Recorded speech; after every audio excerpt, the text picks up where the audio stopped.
ពីទាំង3នាក់ដឹងទេថាខែហ្នឹងគឺជាខែស្អីនិយាយមិនដឹងមិនខែធ្នូនោះខុសហើយបើមិនខែធ្នូមានខែក្តឹកគេហៅថាខែរងាភ្លើតើអ្នកណាចូលចិត្តខែនេះជាងគេខ្ញុំថាគ្មានអ្នកណាគេចូលចិត្តទេបើងាយឡើងរួញយ៉ាងនេះនោះមិនអត់ណាបើអញ្ចឹងមានតែអ្នកមិនចូលចិត្តខែក្តៅនឹងហើយខុសហើយភ្លើអ្នកដែលចូលចិត្តខែរងាគឺអ្នកមានគូហើយចុះអ្នកណាដែលមិនចូលចិត្តខែរងា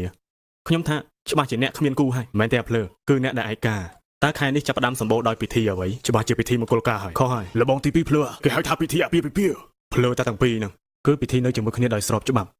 តើពិធីនៅជាមួយគ្នាដោយស្របច្បាប់នេះគេចង់ធ្វើនៅថ្ងៃណាខែណាថ្ងៃខែស្រេចតែគេរើសនោះខុសហើយថ្ងៃណាក៏បានឲ្យតែខែប្រាំងមិនមែនទេភ្លើគឺថ្ងៃខែដែលគ្មានភ្លៀងហើយចុះហេតុអីបានជាគេធ្វើពិធីនេះមិនចង់ឲ្យមានភ្លៀងគឺពិបាកធ្វើពិធីនោះអីខុសហើយព្រោះតែខ្លាចអត់មានភ្ញៀវមកស៊ីការហ្នឹងមិនមែនទេភ្លើគឺព្រោះតែខ្លាចដូចបទចម្រៀងមួយបទដឹងថាបទនោះគឺជាបទអ្វីទេរត់តែមិនដឹងទៀតហើយបទនោះគឺជាបទផ្គរបបៃលិន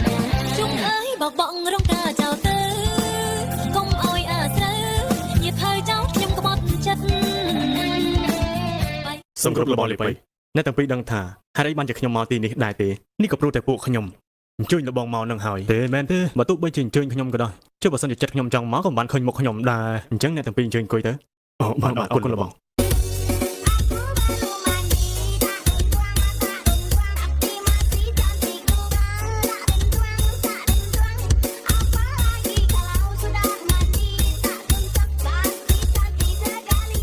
ខ្ញុំឲ្យប្រពន្ធលោកប្អូនឯងដូរទៀតតដែលនឹងមានពេលណាដូរលបងស្អាតជាងមុនមែនទេនិយាយដើមខ្ញុំមែនទេអូខ្ញុំឆ្ងល់ថាអសោពេលការថតដូចជ្រូកឲ្យដល់ពេលឥឡូវរៀងឆ្មាលតែម្ដងហើយពេលដែលរៀបការរួចហើយបងលីពូឲ្យខ្ញុំញ៉ាំកាហ្វេ